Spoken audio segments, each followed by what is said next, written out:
Kayak pengikutnya Imam Ghazali tuh, yang kurang ajar, yang taklidnya tuh. Lawang Imam Ghazali sendiri mengatakan bidhaati fi ilmil hadis misjaf.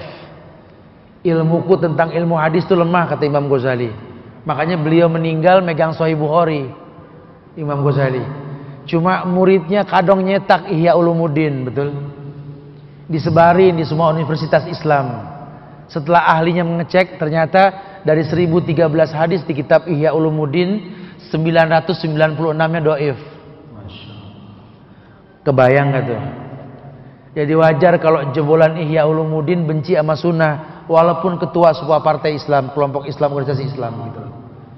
Jadi kita nggak bisa salahkan juga lawang belajarnya salah. Mau bilang apa?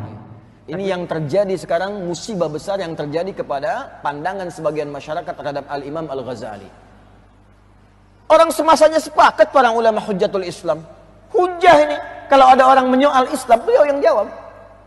Kalau ada orang minta dalil, beliau yang fatwakan. Mufti besar Hujjatul Islam. Tiba-tiba orang sekarang mengatakan, ini pembuat hadis palsu. Tinggalkan Ghazali. Anda siapa? Kalau tidak sepakat, tidak harus mencela. Kalau ada persoalan di satu titik, jangan sampai nilai setitik menghapuskan susu sebelah enggak. Ya mungkin yang baiknya masih ada yang lain. Anda nggak sepakat nggak ada masalah. Tapi sisi lainnya, siapa yang paling tajam mengomentari ahli kalam pada saat itu? Siapa yang membantah logika para filsafat yang banyak memurtadkan orang Islam pada saat itu? Al-Imam Al-Ghazali. Lantas Anda mengatakan, ini nggak paham ilmu hadis. Anda siapa, Joni? Quran beliau hatam, hadis-hadis paham, fikih juga mengerti. Tapi ada pertimbangan kenapa saya cantumkan ini, kenapa tidak, makanya pelajari dulu. Ya itu saya punya kawan orang Syria, tesisnya tentang Al-Imam Al-Ghazali. Kami sedang di halaqah di TV malah saat itu, sedang bareng-bareng. Tiba-tiba ada pemateri mencerah Al-Imam Al-Ghazali, itu duduknya langsung berubah, matanya memerah. Dia katakan, bagaimana apa yang harus saya lakukan? Saya tinggalkan saja halaqah ini atau bagaimana? Kami bilang, jangan Anda tinggalkan. Kalau Anda tak sepakat, jawab dengan cara yang lembut. Tunjukkan kepadanya bahwa apa yang disampaikan tidak tepat. Maka dimulai dengan kalimat Sayyidi, Jazakallah khair, Masya Allah. Kalimatnya bagus sekali. Ya, Tuan, terima kasih banyak. Anda dianugerahi oleh Allah keilmuan yang sangat luar biasa, yang bagus sampai hadir di sini. Hanya ada beberapa poin yang saya kurang sepakat dengan pernyataan tentang Al-Imam Al-Ghazali.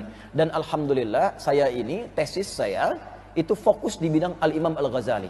Saya telah mensyarah kitab-kitabnya, saya telah kemudian merapikan bagian-bagiannya, dan saya meneliti Al-Imam Al-Ghazali dari mulai beliau dilahirkan sampai ke karya-karyanya, sampai ke kualitas sanadnya. Maka sekarang kebalik, yang bicara tadi yang mulai begini. Karena apa? Beliau membaca satu buku, orang ini sudah mengamati dari lahirnya Al-Ghazali sampai karya-karyanya selesai. Maka disampaikanlah yang menurut Anda begini tadi, nampaknya menurut saya mungkin agak kurang paham, atau mungkin kurang baca referensi. Anda bisa cek lagi di referensi yang seperti ini yang meluruskan yang Anda baca tadi. Yang Anda baca begini, ini yang kurang tepat. Ternyata ada keterangan lain yang menunjukkan begini. Mungkin Anda bisa baca buku yang ini. Anda bisa baca kalimat yang ini.